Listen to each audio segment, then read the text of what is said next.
জাতীয় গ্রিডের সঞ্চালন line trip করায় উত্তর ও দক্ষিণাঞ্চলে বিদ্যুৎ বিপর্যয়। আগামীতে বিদ্যুৎ বিভাগের সবাইকে সক্রিয় হওয়ার নির্দেশ প্রতিমন্ত্রীর। হাওরে বাঁধ নির্মাণে অনিয়মের অভিযোগে সিলেটের প্রধান প্রকৌশলী সহ ৩ জন সাময়িক বরখাস্ত। নিরপেক্ষ তদন্তের স্বার্থেই এ সিদ্ধান্ত জানালেন পানি সম্পদ মন্ত্রী।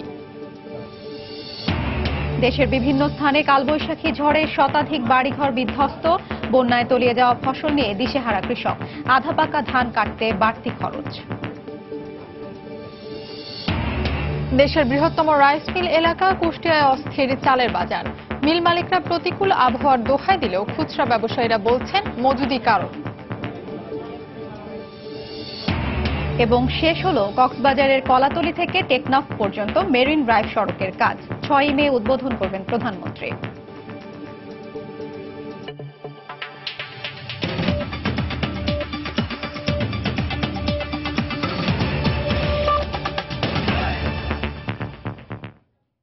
বাংলার সময় সঙ্গে আছে আমি ফাহমিদা মটুসি এবং আমি হাফসাতুন্নেসা। জাতীয় গ্রিডের আশুগঞ্জ, সিরাজগঞ্জ ও ঘোড়াশাল ঈশ্বরদীতে ২৩০ কেভি ট্রিপ করায় দেশের উত্তর ও দক্ষিণাঞ্চলে বিদ্যুৎ উৎপাদন বন্ধ রয়েছে। এতে দেশের উত্তর দক্ষিণাঞ্চল বিদ্যুৎবিহীন হয়ে পড়ে। চরম ভোগান্তিতে পড়েন ওই দুই অঞ্চলের কয়েক কোটি মানুষ। পাওয়ার গ্রিড কোম্পানি জানিয়েছে, গতকাল ঝড়ের কারণে একটি পাওয়ার গ্রিডে বিপর্যয় হওয়ায় অন্যটি পুরো অঞ্চলের চাপ নিতে না পারায় বিদ্যুৎ বিপর্যয় ঘটে। গত কয়েকদিন ধরেই দেশের প্রায় সব অঞ্চলে কম বেশি কালবৈশাখী ঝড় হচ্ছে। এর প্রভাবে স্বাভাবিকভাবে বিদ্যুৎ সমস্যা দেখা দিয়েছে দেশের অনেক এলাকাতেই। তবে সোমবার রাতে একই সাথে দেশের উত্তর দক্ষিণাঞ্চলে কালবৈশাখী ঝড় হওয়ায় পুরোপুরি বিদ্যুৎবিহীন হয়ে পড়ে ওই এলাকা। চরম ভোগান্তিতে পড়েন খুলনা থেকে পঞ্চগড়ের কয়েক কোটি মানুষ।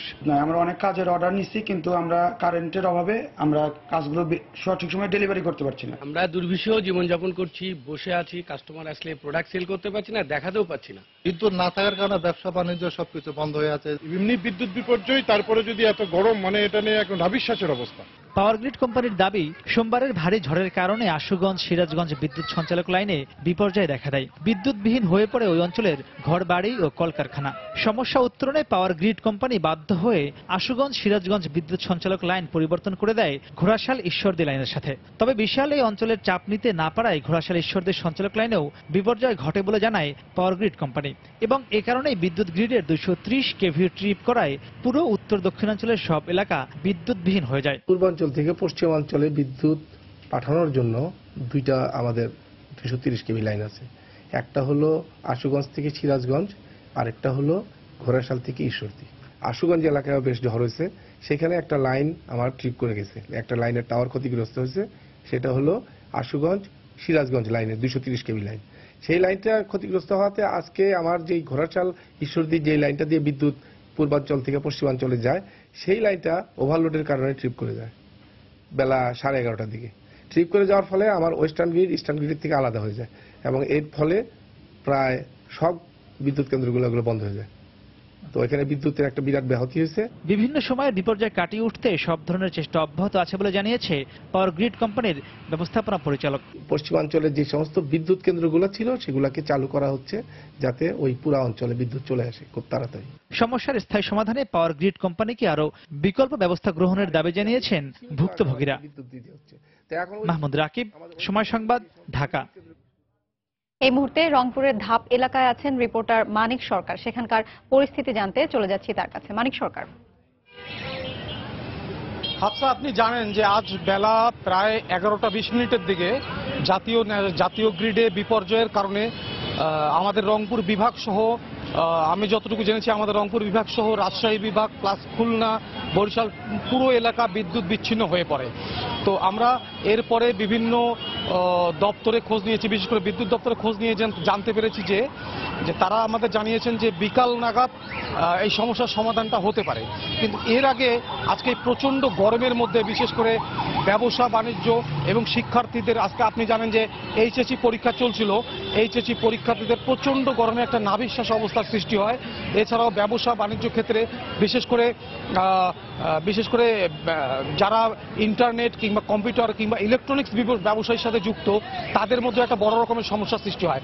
আমি এই মুহূর্তে দাঁড়িয়ে আছি রংপুর শহরের অভিজাত এলাকা, যেটাকে বলা হয় চিকিৎসা প্রধান কিংবা চিকিৎসা প্রবণ এলাকা। এখানে আমি এই মুহূর্তে দেখতে পাচ্ছি যে সবগুলি ল্যাবে এ পর্যন্ত বিদ্যুৎ নাই। ফলে তারা যেটা বলছেন যে তারা টোটাল ওই জেনারেটর দিয়ে বিদ্যুৎ চালাচ্ছেন, কিন্তু জেনারেটরের কাজ হচ্ছে যে কতক্ষণ চালাবেন। তারা বলছেন যে কখনো কখনো বিদ্যুৎ এই আসছেন এই নাই। ফলে হচ্ছে কি যে দেখা যাচ্ছে তারা একটা পরীক্ষা করতে যাচ্ছেন, সেই পরীক্ষাটা হঠাৎ করে বিদ্যুৎ চলে যাওয়ার কারণে হয়তোবা সেটা বাধাগ্রস্ত হচ্ছে। তো এই অবস্থা হচ্ছে এখানকার চিত্র আজকে, এই অবস্থা হচ্ছে এখানকার অবস্থা। তো এছাড়াও শহরের বিভিন্ন বাসা বাড়িতে খোঁজ নিয়ে দেখেছি যারা টোটালি বিদ্যুতের উপর নির্ভরশীল তারা একেবারেই অকের্য হয়ে পড়ছে। আমরা বিকাল 3:30 দিকে হয়তোবা নগরীর বিভিন্ন এলাকায় বিদ্যুৎ আসছে, বিকাল 3:30 দিকে বিদ্যুৎ আসছে, কিন্তু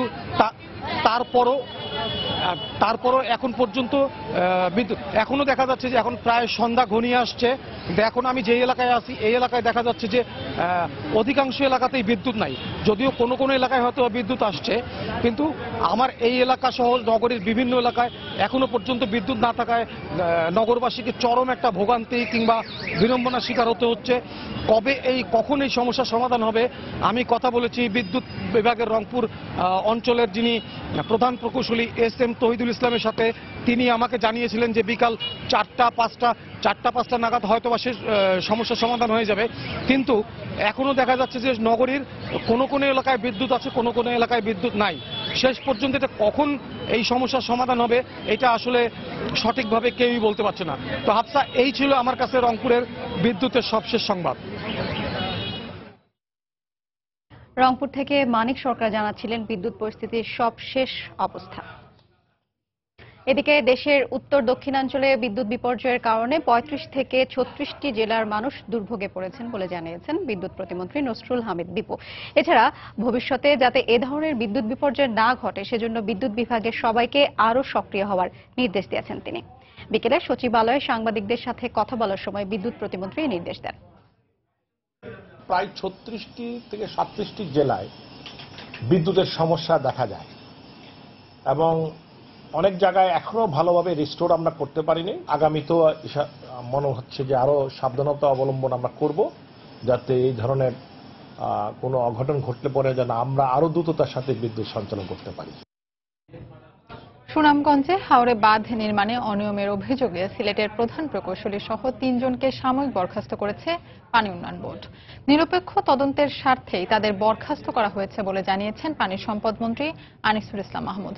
দুপুরে পানি উন্নয়ন বোর্ডের পাঠানো এক প্রজ্ঞাপনে সিলেটের প্রধান প্রকৌশলী আব্দুল হাই, তত্ত্বাবধায়ক প্রকৌশলী নুরুল ইসলাম সরকার এবং সুনামগঞ্জের সাবেক নির্বাহী প্রকৌশলী আফসার উদ্দিনকে সাময়িক বরখাস্ত করা হয়।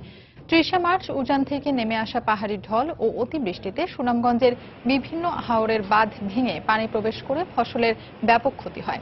এ ঘটনায় পানি উন্নয়ন বোর্ড এবং দুর্নীতি দমন কমিশন আলাদাভাবে তদন্ত কাজ শুরু করে। সুষ্ঠু তদন্তের স্বার্থে গত 16 এপ্রিল সুনামগঞ্জের পানি উন্নয়ন বোর্ডের নির্বাহী প্রকৌশলী আফসার উদ্দিনকে প্রত্যাহার করা হয়।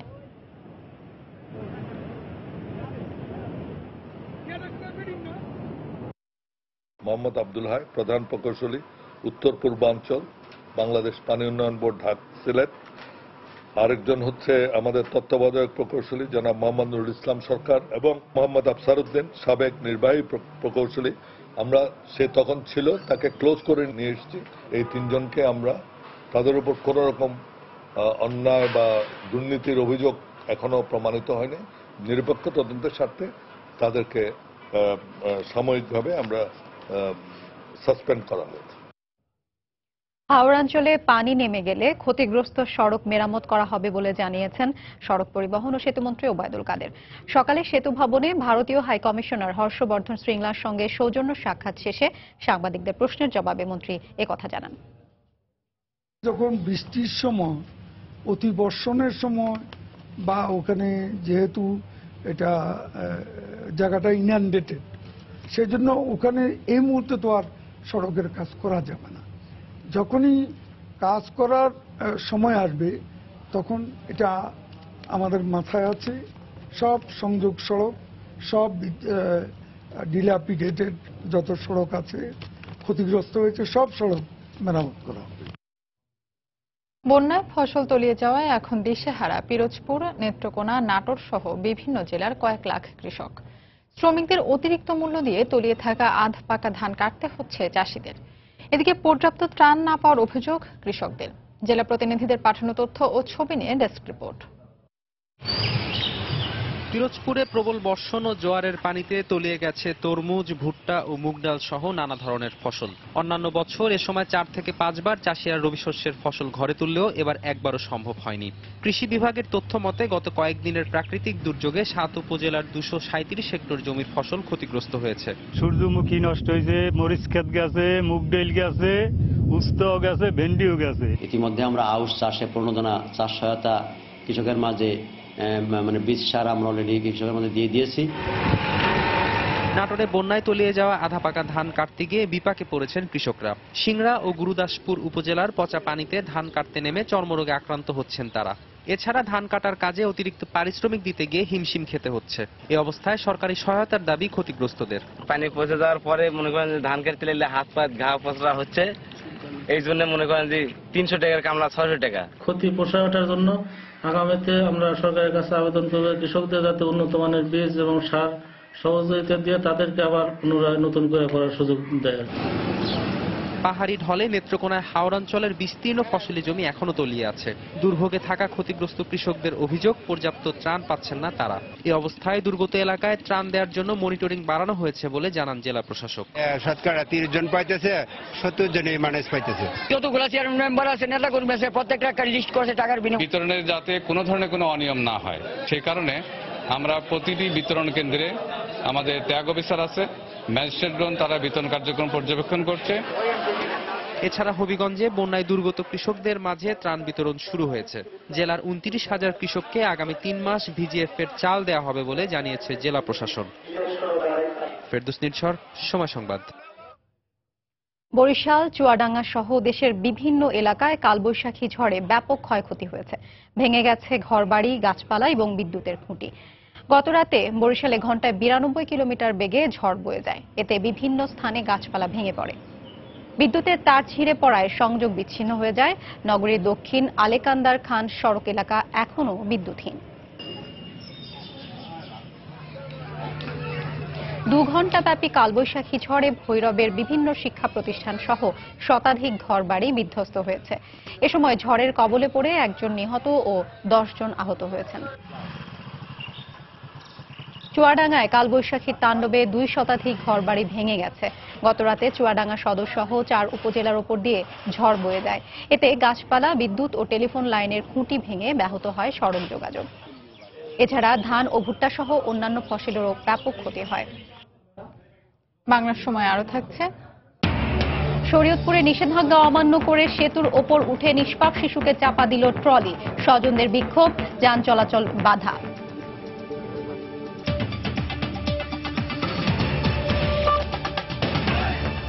কয়েকদিন পরে বড় মৌসুমের ধান উঠবে, অথচ দেশের বৃহত্তম রাইস মিল এলাকা কুষ্টিয়ার খাজানগরের চালের বাজার অস্থির। মিল মালিকদের দাবি প্রতিকূল আবহাওয়ার কারণে চালের দাম বেড়েছে। খুচরা ব্যবসায়ীরা বলছেন ধান মজুত করে রাখাই চালের দাম বাড়ার কারণ। তবে দ্রুত চালের দাম কমবে বলে আশ্বাস মিল মালিক সমিতির। বাবুল হোসেনের ছবি ও SM রাশেদের পাঠানো তথ্য নিয়ে ডেস্ক রিপোর্ট। বছরের এ সময় ধানের ভরা মৌসুম, চালকলগুলোতে আসতে শুরু করে ধান। কিন্তু এবছর চিত্র উল্টো। কুষ্টিয়ার মিল মালিকরা বলছেন হাওড়াঞ্চলে বন্যা আর সারা দেশে অতিবৃষ্টির কারণে চাহিদা মতো ধান সরবরাহ নেই। এতে কম হচ্ছে চাল উৎপাদন, যার প্রভাব পড়েছে বাজারে। দেশের বৃহত্তম চালের মোকাম কুষ্টিয়ার খাজানগরে সব ধরনের চালের দাম বেড়েছে। 50 কেজির মোটা চালের বস্তার দাম 1700 টাকা থেকে বেড়ে দাঁড়িয়েছে 2050 টাকায়। মিনিকেটের 50 কেজি বস্তার দাম 2200 টাকা থেকে বেড়ে হয়েছে 2600 টাকা। অস্বাভাবিকভাবে বেড়ে যাওয়া দামে চাল কিনতে হিমশিম খাচ্ছেন ক্রেতা। 9000 টাকা বেতনে ঘর ভাড়া দেবো না, বাজার করবো না, চাল কিনবো, দিকে পাই না। দোকান থেকে জিগালে বলে দাম আরো বাড়বে, নিয়ে রেখে দিন। সব ধরনের চাউল কেজিতে 4 টাকা বাড়েছে, অর্থাৎ বস্তা প্রতি হিসাব আসে প্রতি বস্তায় 200 টাকা করে বাড়েছে। এবার আবহাওয়া খারাপ থাকার কারণে সকল জেলাতে একযোগে ধানটা মাঠের থেকে উঠতে পারে নাই। খুচরা ব্যবসায়ীদের অভিযোগ, প্রাকৃতিক দুর্যোগের কারণ দেখিয়ে মিল মালিকরা ধান মজুত করে রাখার কারণেই বেড়েছে সব ধরনের চালের দাম। ধানটা চলে গেছে এক শ্রেণীর মিলারদের হাতে, যাদের প্রচুর অর্থ টাকা আছে তারা ধান কিনে স্টক করে এই চাউলের দামটা বাড়াই দিয়েছে। তবে আগামী কয়েকদিনের মধ্যে সব ধরনের চালের দাম কমতে শুরু করবে বলে জানিয়েছেন মিল মালিক সমিতির সাধারণ সম্পাদক। যে পরিমাণ চাউলের প্রয়োজন বা ধানের প্রয়োজন সে পরিমাণ ধান আমরা পাচ্ছি না, যার কারণে কিছু চাহিদা থেকে যায়। ধান কাটা শুরু হয়ে গেছে, ধান যখন মিলে অলরেডি চলে আসবে তখন কিন্তু চালের বাজার কিন্তু পর্যায়ক্রমে কমে যাবে। কুষ্টিয়ায় 25টি বড় agro food product auto rice mill সহ ছোট বড় প্রায় 970টি রাইস মিল গড়ে উঠেছে। পাশাপাশি ধান সেদ্ধ, শুকানো সহ নানা প্রক্রিয়ার জন্য রয়েছে 2000-এর বেশি চাতাল। সময় সংবাদ, কুষ্টিয়া। চট্টগ্রামে দুপক্ষের হট্টগোল ও চেয়ার ছোঁড়াছুড়িতে পণ্ড হয়ে গেছে উত্তর জেলা বিএনপির কর্মী সভা। বিকেলে নগরীর নাসিমন ভবনে দলীয় কার্যালয়ে কর্মী সভা শুরু হওয়ার আগেই এই হট্টগোল শুরু হয়। প্রত্যক্ষদর্শীরা জানান, বিকেল 3টার দিকে নাসিমন ভবনে কর্মী সভা শুরু হওয়ার আগ মুহূর্তে উত্তর জেলা বিএনপির আহ্বায়ক আসলাম চৌধুরীর সমর্থক ও কেন্দ্রীয় কমিটির ভাইস চেয়ারম্যান গিয়াস কাদের চৌধুরীর সমর্থকদের মধ্যে কথা কাটাকাটি হয়। ঘটনার এক পর্যায়ে তারা চেয়ার ছোড়াছুড়ি ও ভাঙচুর শুরু করে। পরিস্থিতি কিছুটা শান্ত হলে দলটির স্থায়ী কমিটির সদস্য ডক্টর খন্দকার মোশাররফ হোসেন সমাবেশস্থলে আসেন। এ সময় সংক্ষিপ্ত বক্তব্য দিয়ে সমাবেশস্থল ত্যাগ করেন তিনি। এরপর দুপক্ষ স্লোগান পাল্টা স্লোগান দিয়ে দলীয় কার্যালয় ত্যাগ করে।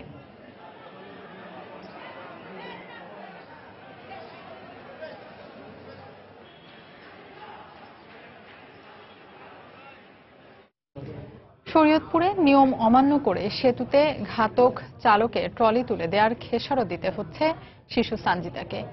মালবাহী ট্রলির চাপায় শরীর থেকে বিচ্ছিন্ন হয়ে গেছে তার হাত, ভেঙে গেছে 2 পা। আশঙ্কাজনক অবস্থায় তাকে ঢাকা মেডিকেলে ভর্তি করা হয়েছে। প্রতিবাদে ব্রিজের পাটাতন তুলে যানবাহন চলাচল বন্ধ করে দিয়েছে স্থানীয় জনতা। শরীয়তপুর থেকে মফিজুর রহমান রিপনের পাঠানো তথ্য ছবি নিয়ে ডেস্ক রিপোর্ট। বাড়ি থেকে বের হয়েছিল বোনের সঙ্গে মাদ্রাসায় যাবার জন্য, কিন্তু বিধিবাম পথে ঘাতক ট্রলির চাপায় হাত পা হারিয়ে এখন পঙ্গু 2য় শ্রেণীর ছাত্রী সানজিদা। নিয়ম অমান্য করে নড়িয়াবাজার এলাকায় কীর্তিনাশা নদীর উপর ভাষা সৈনিক ডাক্তার গোলাম মাওলা সেতুতে ওঠার সময় নিয়ন্ত্রণ হারিয়ে সানজিদাকে চাপা দেয় একটি মালবাহী ট্রলি। এতে ট্রলির চাকায় পিষ্ট হয়ে ঘটনাস্থলে শরীর থেকে বাম হাত বিচ্ছিন্ন হয়ে যায় তার, ভেঙে যায় 2টি পা। আর পাশের নদীতে ঝাঁপিয়ে পড়ে প্রাণ বাঁচায় তার সঙ্গে থাকা চাচাতো বোন বিথি। পরে গুরুতর আহত অবস্থায় সানজিদাকে সদর হাসপাতালে ভর্তি করে এলাকাবাসী। তবে আশঙ্কাজনক অবস্থায় পরে তাকে ঢাকা মেডিকেলে পাঠানো হয়। এদিকে ঘটনার প্রতিবাদে এলাকাবাসী সেতু দিয়ে সব ধরনের যান চলাচল বন্ধ করে দিয়েছে। ব্রিজের উপরে আসার পর টলি ব্রিজের উপরে ঢেলে উঠতেছিল, এমন অবস্থায় প্রতিমধ্যে টলি তার নিয়ন্ত্রণ হারিয়ে আমার শালির উপরে উঠিয়ে দেয়। আমার এক শালি ব্রিজের থেকে নিচে নেমে গেছে, আরেক শালির উপরে হাতটা চলে গেছে, হাতটা বিচ্ছিন্ন হয়ে গেছে ভেঙে। এখানে কয়েকদিন আগে একটা অ্যাক্সিডেন্ট হলো, মারা গেছে। ব্রিজটা খুব ঝুঁকিপূর্ণ। ঘটনার পরপরই ঘাতক চালককে আটক করে পুলিশে সোপর্দ করা হয়েছে। নৈরা ব্রিজের গোড়ার মাটি সরে গেছে, সরে যাওয়ার কারণে এই বেলি ব্রিজ দেওয়া হয়েছে। এই বেলি ব্রিজের কারণে এখন মানুষের মরদ ফাঁদ তৈরি করা হয়েছে। আমাদের এই ব্রিজ ঝুঁকিপূর্ণ হয়ে গেছে, এখানে গাড়ি চলা অসম্ভব। আমরা এই ব্রিজে ত্বরিত এলজিডির পক্ষ থেকে মেরামতের আশা করি। সংবাদ পেয়ে ঘটনাস্থল পরিদর্শন করে যে কোনো আইনি সহায়তার আশ্বাস দিয়েছেন উপজেলার নির্বাহী কর্মকর্তা। ওই মেয়ের পরিবার যাতে আইনগত সাপোর্ট পায়, আর আমাদের এই ব্রিজে যে চলাচল এটা যাতে বন্ধ হয় পুরোপুরি, এই বিষয়টাও আমরা দেখব। অবৈধ ড্রেজিং এর কারণে পূর্ব পাশের অ্যাপ্রোচ সড়ক ক্ষতিগ্রস্ত হওয়ায় 2016 সালের আগস্ট থেকে সেতুটিতে ভারী যান চলাচলে নিষেধাজ্ঞা দেয় উপজেলা প্রশাসন। সময় সংবাদ, শরীয়তপুর। রাজবাড়ীতে বাসের ধাক্কায় 2 মোটরসাইকেল আরোহী নিহত হয়েছেন। প্রত্যক্ষদর্শীরা জানান, দুপুরে গোয়ালন্দ উপজেলার দৌলতদিয়া ইউনিয়ন পরিষদের সামনে ঢাকা থেকে ছেড়ে আসা এসপি গোল্ডেন পরিবহনের একটি বাস পেছন থেকে একটি মোটরসাইকেলকে ধাক্কা দেয়। এতে মোটরসাইকেলটি ছিটকে পড়ে। ঘটনাস্থলেই 2 মোটরসাইকেল আরোহী নিহত হন। এ ঘটনায় পুলিশ বাদী হয়ে গোয়ালন্দ থানায় একটি মামলা দায়ের করে। এরপরই ঘাতক বাসটিকে জব্দ করেছে পুলিশ।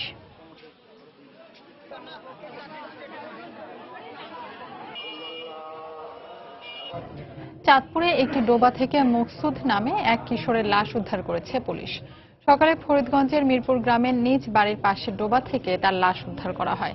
স্বজনরা জানান, শনিবার একই গ্রামে সিরাজ মিয়ার বাড়িতে চুরির অভিযোগে মারধর করা হয় মকসুদকে। পরে তাকে তার বাড়িতে দিয়ে আসা হয়। এরপর গত দুদিন ধরে তার আর কোনো খোঁজ পাচ্ছিল না পরিবারের সদস্যরা। এ সময় বিভিন্ন জায়গায় খোঁজাখুঁজি করেও তাকে পাওয়া যায়নি বলে জানায় তারা। পরে আজ সকালে বাড়ির পাশের ডোবায় মকসুদের লাশ ভেসে উঠতে দেখে থানায় খবর দেন এলাকাবাসী। পুলিশ এসে লাশ উদ্ধার করে ময়নাতদন্তের জন্য চাঁদপুর জেনারেল হাসপাতালে পাঠিয়েছে। চুরির ঘটনার জেরে মকসুদকে হত্যা করা হয়েছে বলে অভিযোগ স্বজনদের। এদিকে ঘটনাস্থল পরিদর্শন করে আইনগত ব্যবস্থা নেওয়ার আশ্বাস দিয়েছে পুলিশ। 3 দিন ধরে আমরা পুরা ওলা জায়গা জায়গা আত্মীয় স্বজন বাড়িতে বাড়িতে খুঁজতেছি, পাইনি, টুকাইতেছি। পরে আজকে সকালে যে নলডোবার লাশ রবিবারে ফরেতেন পাই না, আপনারা উচিত বিচার দেন, আমি উচিত বিচার চাই। হুদে একটা মিথ্যা অপবাদ দিয়ে এখন মারিয়া লাইছে, আমরা ওর উপযুক্ত বিচার চাই। পোস্টমর্টেমের রিপোর্ট সাপেক্ষে আমরা পরবর্তী আইনি ব্যবস্থা নিব এবং সংক্ষুব্ধ অভিভাবক যদি আইনি প্রক্রিয়া নিতে আগ্রহী হন সেক্ষেত্রে আমরা আইনি ব্যবস্থা সঙ্গে সঙ্গে আমরা নিব। রাজশাহীতে পদ্মায় নৌকাডুবির ঘটনায় 2 শিশুসহ 5 জনের লাশ উদ্ধার করা হয়েছে। ভোরে তাদের লাশ উদ্ধার করে ফায়ার সার্ভিসের ডুবুরিরা। ফায়ার সার্ভিস জানায়, পদ্মা নদীর বড় কুঠির মধ্যচর এলাকায় দ্বিতীয় দিনের মতো উদ্ধার কাজ শুরু করেন ডুবুরি দল। এ সময় নদী থেকে 5 জনের লাশ উদ্ধার করা হয়। এদের মধ্যে আব্দুল আহাদ ও তামিম ইকবাল নামে 2 শিশু রয়েছে। তারা নগরীর জামিয়া ইসলামিয়া শাহ মখদুম মাদ্রাসার ছাত্র। পরে পরিবারের কাছে লাশগুলো হস্তান্তর করা হয়। এদিকে জেলা প্রশাসনের পক্ষ থেকে নিহতদের প্রত্যেকের পরিবারকে 20,000 টাকা করে সহায়তার ঘোষণা দেওয়া হয়েছে। গত রোববার সন্ধ্যায় হঠাৎ কালবৈশাখী ঝড়ের কবলে 7 যাত্রী নিয়ে একটি নৌকা ডুবে যায়। এর মধ্যে 2 জন সাঁতরে তীরে উঠলেও নিখোঁজ ছিলেন 5 জন।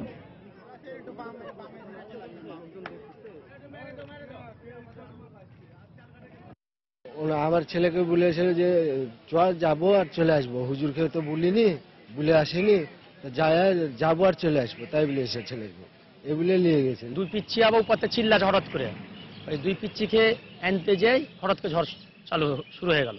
নদীতে টহল দিয়ে আমরা এখান থেকে দুর্ঘটনাস্থল থেকে 2-2.5 কিলো দূরে 4টা লাশ পাই, আর প্রায় 10 কিলো দূরে টাঙ্গন এলাকায় 1টা লাশ পাই। আমরা দিন আমরা 20,000 করে টাকা দিয়েছি। আমরা আমাদের সরকারের পক্ষ থেকে আরো যতটা যে সাপোর্ট দেওয়া যায় তাদেরকে দেওয়া হবে। বাংলার সময় আরো থাকছে। গোপন বৈঠকের সময় খুলনা বিজ্ঞান প্রকৌশল ও প্রযুক্তি বিশ্ববিদ্যালয় শাখা ছাত্র শিবিরের 14 নেতাকর্মী আটক, জঙ্গিবাদী বই উদ্ধার।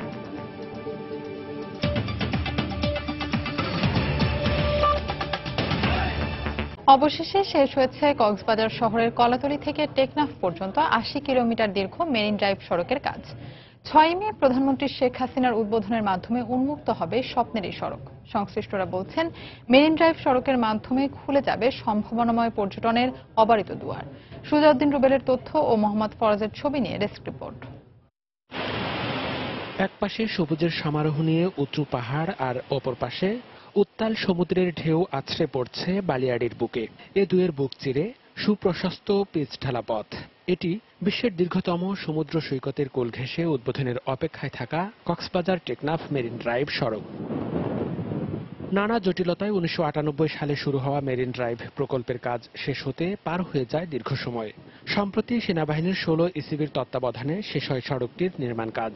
চলছে শেষ মুহূর্তের প্রস্তুতি।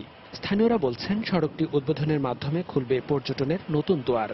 পর্যটকরা যখন এই মেরিন ড্রাইভকে ঘিরে এবং এই মেরিন ড্রাইভের মাধ্যমে এই এলাকায় তাদের পদচারণে মুখরিত হবে। বিভিন্ন ধরনের কর্মসংস্থানমূলক প্রতিষ্ঠান গড়ে উঠতেছে। এই কর্মকাণ্ডের জন্য আমরা সবাই উপকৃত। মেরিন ড্রাইভ রোড চালু হলে আমাদের অর্থনৈতিক চাকা আরো গতিশীল হবে। এই সড়কের মাধ্যমে কক্সবাজার একটি সমৃদ্ধশালী পর্যটন শিল্প হিসেবে প্রকাশ পাবে বলে মনে করছেন হোটেল মালিক সমিতির নেতা। এই 120 কিলোমিটারকে যদি পরিকল্পিতভাবে ব্যবহার করতে পারি, তাহলে বিশ্বের দরবারে কক্সবাজারকে আরো সমৃদ্ধশালী একটি পর্যটন শিল্প হিসেবে আমরা প্রকাশ করতে পারবো বলে আমাদের বিশ্বাস। কক্সবাজার সড়ক ও জনপথ বিভাগের নির্বাহী প্রকৌশলী জানালেন, মেরিন ড্রাইভ সড়ক পর্যটন শিল্পের জন্য নতুন মাত্রা যোগ করবে। পর্যটন নগরী হিসেবে আমরা যেভাবে মনে করতাম কক্সবাজারকে, এই মেরিন ড্রাইভটা উদ্বোধনের মাধ্যমে নতুন একটা ডাইমেনশন এখানে যোগ হবে। দীর্ঘ এই সড়কে রয়েছে 17টি ব্রিজ ও 108টি কালভার্ট। সড়কটি নির্মাণে ব্যয় হয়েছে প্রায় 500 কোটি টাকা। সময় সংবাদ, কক্সবাজার। বগুড়ার বিচারিক আদালত পরিদর্শন করেছেন প্রধান বিচারপতি সুরেন্দ্র কুমার সিনহা। সকালে জেলা জজ আদালত ও জুডিশিয়াল ম্যাজিস্ট্রেট আদালত সহ বিভিন্ন আদালত ঘুরে দেখেন তিনি। পরে নির্মাণাধীন ম্যাজিস্ট্রেট আদালতের 10 তলা ভবনের নির্মাণ কাজ পরিদর্শন করেন ও কাজের খোঁজ খবর নেন। 3 দিনের সফরে জয়পুরহাট ও নওগাঁর পর সোমবার বগুড়ায় যান প্রধান বিচারপতি।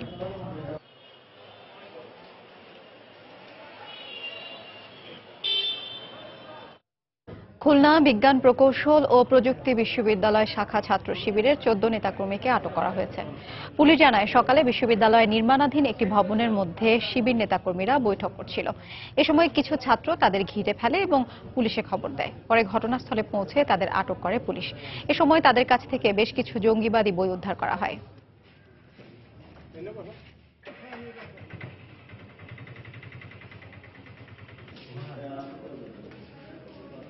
কুয়েটের বিভিন্ন বর্ষের ছাত্র, ওরা যে ক্যাফেটেরিয়া নির্মাণাধীন ক্যাফেটেরিয়ায় বসে নাশকতার পরিকল্পনা করছিল, সেই অবস্থায় আর কি ওদেরকে কুয়েটের স্টুডেন্টদের সহযোগিতায় অ্যারেস্ট করেছি।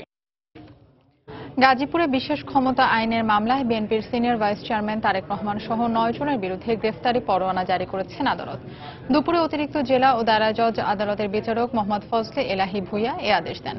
মামলার বিবরণে জানা যায়, 2015 সালের 21 জানুয়ারি জাতীয় নির্বাচনকে বাধাগ্রস্ত করতে লন্ডন থেকে তারেক রহমানের ইন্ধনে গাজীপুরের হোতাপাড়ায় একটি বাসে কেরোসিন ও পেট্রোল বোমা নিক্ষেপ করা হয়। এমন অভিযোগে উপপরিদর্শক দিলীপ চন্দ্র সরকার জয়দেবপুর থানায় বিশেষ ক্ষমতা আইনে একটি মামলা করেন। মামলার তদন্ত শেষে ওই বছরের 25শে আগস্ট তারেক রহমান সহ 32 বিএনপি নেতাকর্মীর বিরুদ্ধে আদালতে অভিযোগপত্র দেয় পুলিশ। শুনানি শেষে আদালত তারেক রহমান, তার সহযোগী লুৎফর রহমান বাদল, গাজীপুর সিটি কর্পোরেশনের মেয়র মান্নানের ছেলে মঞ্জুরুল আহসান রনি সহ 9 জনের বিরুদ্ধে গ্রেফতারি পরোয়ানা জারি করা হয়। চট্টগ্রামের জলাবদ্ধতা নিরসনে সিটি কর্পোরেশন অর্থাভাবে ভুগলেও এক্ষেত্রে বড় ধরনের আর্থিক বরাদ্দ পেয়েছে সিডিএ। কর্ণফুলী নদীর তীর ঘেঁষে এ সড়ক নির্মাণের ব্যাপারে একনেকের সভায় অনুমোদন দেওয়া হয়েছে। 2000 কোটি টাকা ব্যয়ে চাকতাই থেকে কালুরঘাট পর্যন্ত 8.5 কিলোমিটার দীর্ঘ বিশেষ সড়ক নির্মাণ হলে জোয়ারের পানি প্রবাহ নিয়ন্ত্রণ ছাড়াও শহরের ভেতর কমবে যানজট। চলতি মাসে এ প্রকল্পের টেন্ডার আহ্বান করা হবে। বিস্তারিত জানাচ্ছেন কমল দে।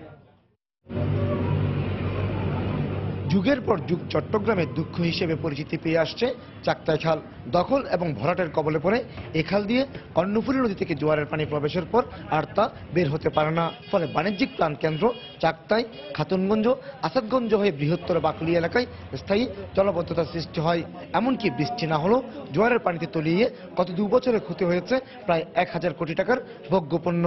এই পিরিয়ডের টাইমে এই খাতুনগঞ্জ এই দেশের বৃহত্তর পাইকারি বাজার থেকে বাংলাদেশের প্রত্যন্ত অঞ্চলে যে মালামালগুলো যায় সেগুলো যাওয়া বন্ধ থাকে।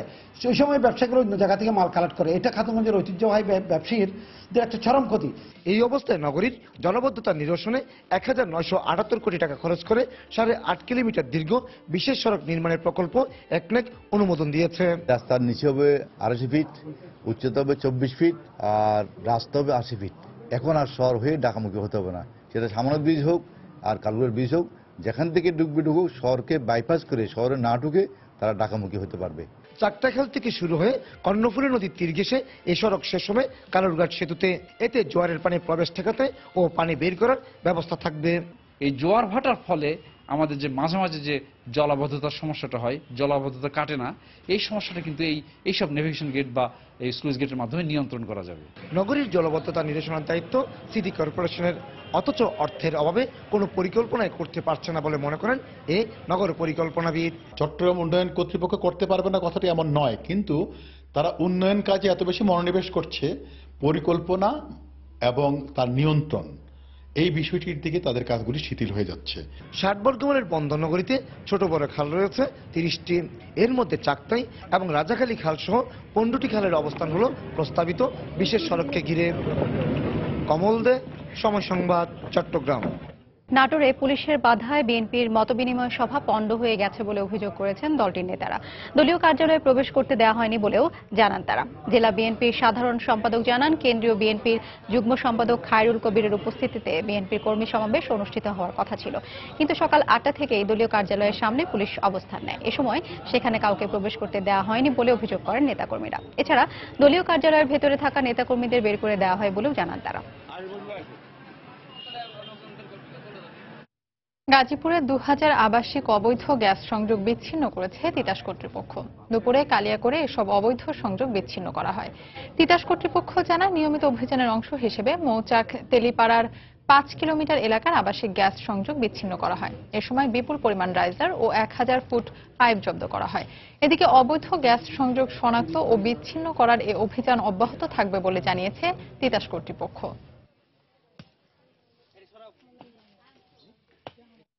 বাংলা সময়ের শীর্ষ সংবাদগুলো জানিয়ে দিচ্ছে আরেকবার। জাতীয় গ্রিডের সঞ্চালন লাইন ট্রিপ করায় উত্তর ও দক্ষিণাঞ্চলে বিদ্যুৎ বিপর্যয়। আগামীতে বিদ্যুৎ বিভাগের সবাইকে সক্রিয় হওয়ার নির্দেশ প্রতিমন্ত্রীর। চট্টগ্রামে দুপক্ষের হট্টগোলে কেন্দ্রীয় নেতাদের উপস্থিতিতে বিএনপির কর্মী সভা পণ্ড, বাগবিতণ্ডা, চেয়ার ছোড়াছুড়ি, ভাঙচুর।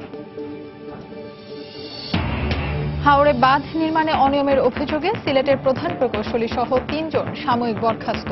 নিরপেক্ষ তদন্তের স্বার্থেই এ সিদ্ধান্ত, জানালেন পানি সম্পদ মন্ত্রী। দেশের বিভিন্ন স্থানে কালবৈশাখী ঝড়ে শতাধিক বাড়িঘর বিধ্বস্ত, বন্যায় তলিয়ে যাওয়া ফসল নিয়ে দিশেহারা কৃষক, আধা পাকা ধান কাটতে বাড়তি খরচ। এবং শেষ হলো কক্সবাজারের কলাতলী থেকে টেকনাফ পর্যন্ত মেরিন ড্রাইভ সড়কের কাজ। 6 মে উদ্বোধন করবেন প্রধানমন্ত্রী। এই ছিল বাংলা সময়। যে কোনো খবর পেতে ভিজিট করুন সময়নিউজ.tv। এছাড়া এইমাত্র পাওয়া খবর আপনার মোবাইলে পেতে SMS করুন *BN লিখে পাঠিয়ে দিন 16242 নম্বরে। সঙ্গে থাকুন সময়।